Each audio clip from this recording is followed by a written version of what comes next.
The much-lauded transatlantic unity against Russia's war in Ukraine has failed either to save Ukraine or hobble Russia. Judging by the rhetoric coming out of the Kremlin, however, it has fed Russia's delusions of persecution and given Putin a gnawing appetite for revenge. This is already taking the form of strangling agricultural exports to force a global food crisis. But beyond the unlikelihood of his aiming a nuclear weapon at a Western capital, energy is the most potent weapon in Putin's reach. He's using it. Before Russia invaded Ukraine on February 24, common wisdom held that the energy superpower and the rest of Europe were in a mutually codependent relationship. The logic was that Russia could not afford to lose the European energy markets for its exports any more than the EU could afford to lose Russian oil and gas imports. Russia is dependent on Europe buying its oil and gas and coal for 60% of its revenues, 45% of its budget, and 14% of GDP, $430 billion per year. The EU is reciprocally dependent on Russia for 40% of its natural gas, 27% of its oil, and 45% of its coal. Win-win, or rather, lose-lose. This balance had functioned essentially as a suicide pact, mutually assured economic destruction if either side tried to break free. Things have changed. Having belatedly realized the strategic and very real vulnerability born of energy dependency on Russia, Europe is now trying to win the ensuing standoff. More accurately, most of Europe is trying to break free of Russia's energy dominance, but it got to the duel late and its pistol has jammed. Russia has gotten off the first shot. On June 3, the European Union enacted a hard-fought ban on Russian energy imports, sort of. The restriction applies only to oil, only if delivered by sea, and only as of December 5, 2022.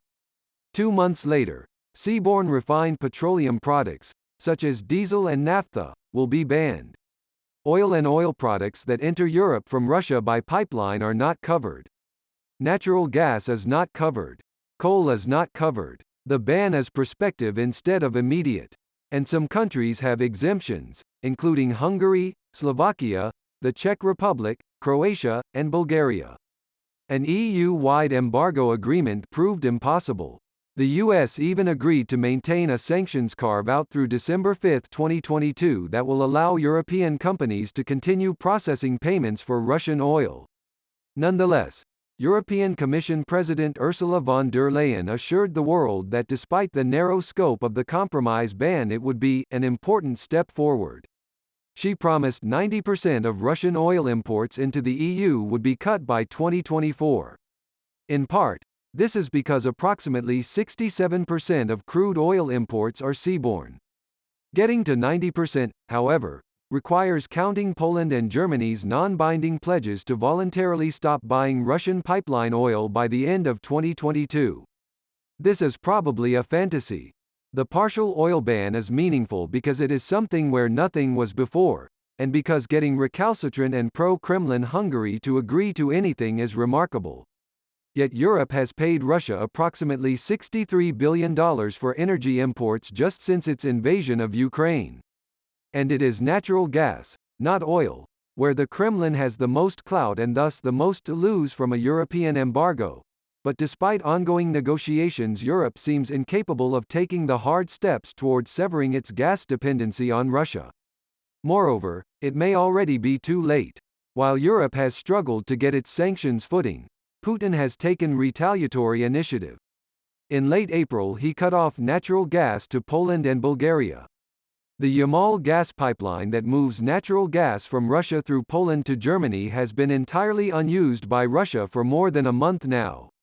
Since the beginning of June, Russia has been further reducing gas exports to the rest of Europe. On June 14, Russian gas giant Gazprom announced via Twitter that it was cutting gas flow through the Nord Stream 1 pipeline by 40%. Gazprom blamed Germany's Siemens Energy for failing to return pipeline compressor equipment that was sent to Canada for repairs, which Siemens in turn blamed on sanctions. Meanwhile, Austria's OMV has experienced an unspecified drop, Italy's ENI a 15% drop, Germany's Uniper a 25% drop with a total German reduction of 60%. Slovakia says it is receiving less than half of normal import volumes. The Czech Republic has seen a 30% drop. France has received nothing at all since June 15. Putin's logic may be that although severing energy supplies to Europe will hurt Russia, it will likely hurt Europe more if he can land the first blow. European gas storages are below average for this time of year at 52% full. With Nord Stream 1 running at its current 45% capacity, analysts calculate that European storages will not exceed 69% by November 1, 2022. This will put the continent in a dangerous position in early 2023 if the winter is cold and alternative fuel sources are scarce. More immediately, a heat wave in Europe has increased power consumption, which has combined with post-invasion market volatility to send natural gas prices soaring. Prices in Europe further spiked on June 16 from the shock of Gazprom's export reduction announcement. Italy is considering declaring a state of alert that would allow it to ration natural gas distribution. Other countries will have to follow suit. A series of mishaps, maintenance issues, and crises around the world have exacerbated the situation, further restricting supply while increasing consumption. For just a sampling, a Texas LNG terminal explosion has reduced capacity at a facility that was shipping 20% of U.S. exports. The Schwechat refinery in Austria suffered damage on June 3. The UK's Folly refinery had a fire on June 6, amid labour strikes. A May 28 fire at France's Donges refinery has kept it offline. A Romanian diesel facility only recently came back online after a long repair, and the Dutch Pernis refinery is slowly coming back to life after its own repairs. Maintenance is planned for refineries all over Europe in 2022 and 2023. The result is profound energy insecurity that keeps Europe from taking a firm stand against Russia, and that gives Russia the chance to draw and shoot first. Putin may also be enjoying watching the European energy crisis he is orchestrating affect the US, where inflation has coupled with refining backlogs to push gas prices above $5 per gallon.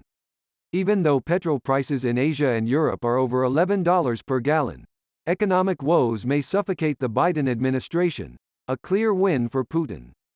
The head of Ukraine's gas transmission system operator, Serhiy Makagan, joined other European voices in declaring the cut in gas exports an escalation by Russia. He described action on the proverbial energy battlefield as getting hot, and predicted that the Kremlin could completely cut off energy exports to the EU. Other experts disagree, principally because it would be so economically damaging for Russia. Money aside, the physics of natural gas mean that stopping exports to Europe would destroy Russia's natural gas industry.